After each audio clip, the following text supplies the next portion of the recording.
of the Blender on Uww Tv, your source for the latest in national entertainment news. I'm your host, Olivia Story. And I'm Michaela Fedler. Our top story tonight, country superstar Dolly Parton has asked the Tennessee State Legislature to no longer consider a bill to erect a statue of her on the Capitol grounds. Parton said in a statement today, "Given all that is going on in the world, I don't think that putting me on a pedestal is appropriate at this time. I think at this point, she really just wants the Tennessee legislature to focus more on COVID relief." And I feel like they should be focusing on COVID relief, given the fact that it is now 2021. We're still facing this pandemic, and I don't think it's, appropriate time setting to wanting to put a country star statue in the middle of the Capitol Center, in Tennessee. I completely agree, and I think that's kind of what she was trying to get at in her statement. She really is a person that cares about other people. She always puts other people first. And I think right now, especially as much as she would love to be represented for what she's done for the state of Tennessee, I think right now she wants to put the people first. Exactly. And plus, when I hear Tennessee, I do think Dolly, Dollywood, all of that stuff. And I feel like in a way, she kind of represents Tennessee in her own way. And I think that putting that statue there would kind of just be touching it up a bit too much, especially right now. 100% agree. I mean, as much as I would love to visit a statue of Dolly Parton, I don't think now is the best time for them. I agree completely. So following up, moving right along, Disney recently released their newest trailer for the upcoming movie Cruella, coming to theaters and possibly Disney Plus May 28th. I am excited on how Disney will interpret this villain backstory. I know that in 101 Dalmatians, Cruella's, who kills puppies to make costumes out of it, and how will Disney portray that? Will they show that dark side of her? Yeah, I'm really interested to see because, in the original villain movie that they released, Maleficent, it was very fantasy-like, and Disney had a lot more options with that. But I feel like since 101 Dalmatians is a little more realistic in a sense, I'm wondering if they're going to make her a little bit more psychotic or play it up a little more, or if they're going to try and play it safe and make her look like, a good guy. Exactly. And even throughout the trailer, I know a lot of people are saying they got Joker, Harley Quinn vibes, so maybe Disney is straying away from their fantasy world and going more towards villains and the darkness. Which honestly kind of seems intriguing to me. I've been a fan of Disney since I was a little kid, as I'm sure most people have been.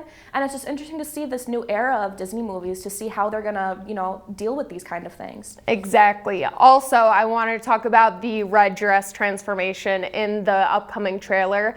I had major Hunger Game vibes from that because it just blew up in flames, and then she has this gorgeous red dress on, and I'm excited to see what taunted her to do that. What's going on? That definitely was the most beautiful shot of that trailer, I will admit. I'm very excited to see how they portray that on screen. Exactly. And even with the Dalmatians, I know we got a couple sneak peeks of some growling at her. Will they focus on any aspect of Dalmatians, or is it more of just Cruella? I guess we'll have to wait and see. May 28th, we'll see in theaters, and hopefully at that point it's safe enough to go. Otherwise, they are considering putting it on Disney Plus. Which I am looking forward to that. If you do have Disney Plus, feel free to stream it. If not, you can also go into theaters. Very excited for that upcoming movie. Step into a place that's alive with creativity. At the University of Wisconsin-Whitewater, our students have a passion for art, graphic design, music, dance, and theater. We're here to help you discover your artistic potential. From classic techniques to modern innovations, UW-Whitewater is an outstanding place to learn your craft and prepare for your career. So bring your talents and imagination. Come be part of the Warhawk family.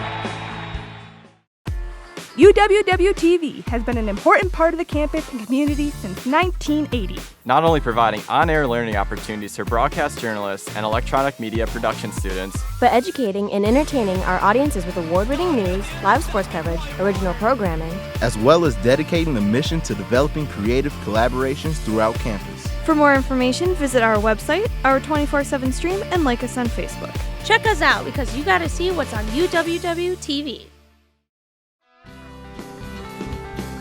The UC can get you connected to all your basic needs. Grab a coffee and a meal. Study by the fireplace. Bowl, play, and relax when you want a break from homework. The UC has much more to offer to Whitewater students. Go to the UC's website to see what's going on this week.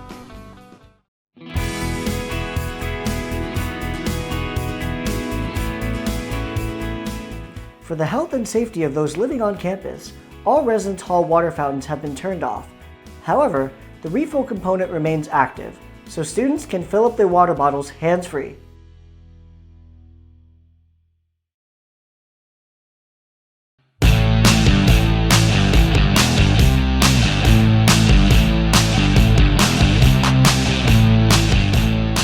Welcome back to The Blender on Uww TV, your source for the latest in national entertainment news. Another big story tonight, looking at the relationship between singer Britney Spears and the paparazzi.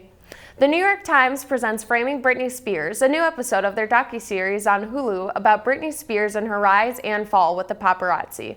Let me just say, since the beginning, probably since she was in Mickey Mouse Clubhouse, the paparazzi have been on this girl since day one. And I'm talking girl, not when she turned into a woman, very young. And I think that was just awful in the documentary. Oh, absolutely. There's no doubt about it that the paparazzi have been after her as long as she's been in the spotlight. You know, from chasing her inside of restaurants to stalking her outside of her house.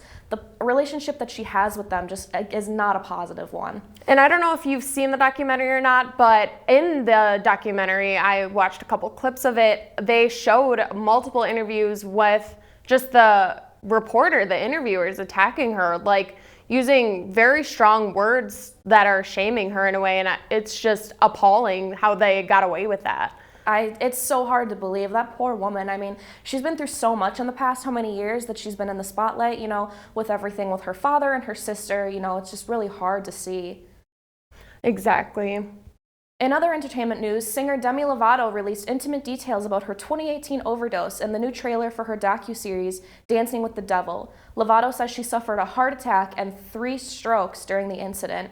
This is just, I can't believe this poor woman. I mean, I'm so glad that she's on a safe road to recovery. I'm very proud of her, but she came out directly and admitted to these things, and she was even admitting that she was left with brain damage from what happened, and she's unable to even drive due to blind spots in her vision. Yeah, I remember in 2018 reading about her overdose and just thinking, how did this happen to a childhood star we had looked up to? But looking at it now, too, with this new documentary coming in, looking at her previous documentary that she released, I'm really excited to see, you know, the road to recovery that she went down to find her right path.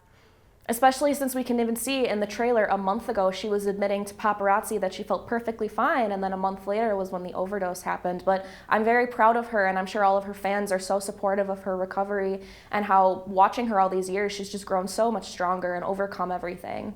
Especially looking at somewhat of a bright side of the situation, just the music that's come from the experience that she's had, the stuff that she's been releasing and working on, really focusing on herself. It's crazy that she's been able to accomplish so much and keep doing what she's doing. Oh, absolutely. At the University of Wisconsin-Whitewater, we're passionate about learning. Our talented faculty members blend teaching with research, creating hands-on learning experiences for students. Warhawk Pride thrives at UW-Whitewater, where student-athletes excel on the field and in the classroom, where diversity is celebrated. A tradition of excellence. Find your passion here.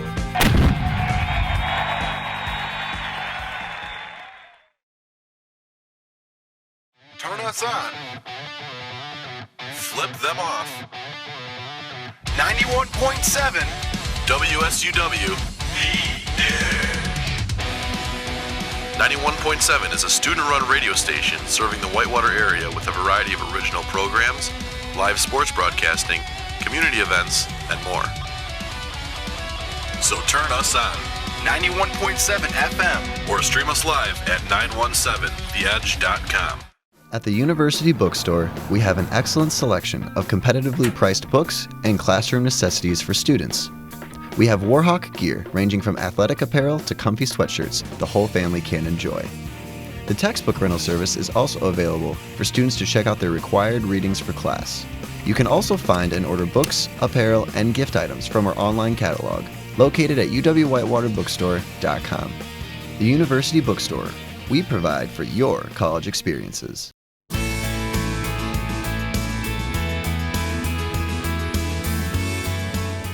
Practicing social distancing is imperative to maintaining safety in the residence halls this year in lounges and common areas. For kitchens and laundry rooms, we have capped occupancy at 2 students in these spaces at any given time. Students will not be allowed to wait for their laundry in the laundry rooms, and if 2 students are already in the space switching laundry, please wait outside for one to leave. We ask that those using these spaces are efficient with their time, so all students have the option to use the common areas as needed. We thank you in advance for your cooperation.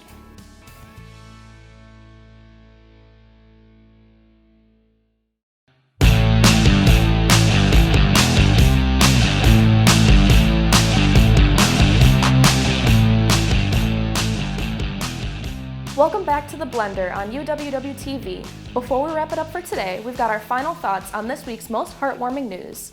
The Twitter page We Rate Dogs, a blog dedicated to sharing photos of the world's beloved pets and rating how good they are, hosted a virtual adoption event sharing photos and adoption links to dogs across the nation looking for their forever families. I mean, rescuing a dog was one of the best decisions I've ever made, so it just makes my heart feel really warm to see such a large Twitter following do something like this.